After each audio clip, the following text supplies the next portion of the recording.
ವಯಸ್ಸಿನ ಮದುವೆ ಸಂಭ್ರಮಾಚರಣೆ ಬಹಳ ಅದ್ದೂರಿಯಾಗಿ ನೆರವೇರಿಸಿದರು.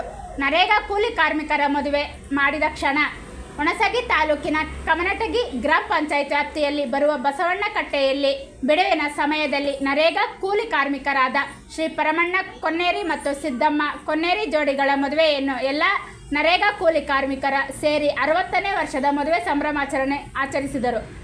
ಸುತ್ತಮುತ್ತಲಿನ ಗ್ರಾಮದಿಂದ ಬಂದ ಜನರಿಗೆ ಊಟದ ವ್ಯವಸ್ಥೆಯನ್ನು ಮಾಡಲಾಗಿತ್ತು. ಈ ಸಂದರ್ಭದಲ್ಲಿ ಸಿದ್ದಣ್ಣ ಮಾಳಿ, ಮಾಜಿ ಗ್ರಾಮ ಪಂಚಾಯತ್ ಅಧ್ಯಕ್ಷರು ರಾಜು ಹಿರೂರು, ಮಲ್ಲು ಮಾಳಿ, ಕರಿಯಪ್ಪ ಕೀಟಗರ, ಅಮ್ರಣ್ಣ ಐದಬಾವಿ, ಭೀಮಣ್ಣ ಕೀಟಗೆರೆ, ನಿಂಗಣ್ಣ ಡಂಗಿ, ಬಸವರಾಜ ಚನ್ನೂರು ಕರವೇ ಅಧ್ಯಕ್ಷರು ಚಿದಾನಂದ್ ಹಾಗೂ ಊರಿನ ಯುವಕರು ಭಾಗವಹಿಸಿದರು. ವರದಿಗಾರರು bureau report, ರಾಷ್ಟ್ರಧ್ವನಿ news Kannada, Hunasagi Hanumantha ದೊರೆ.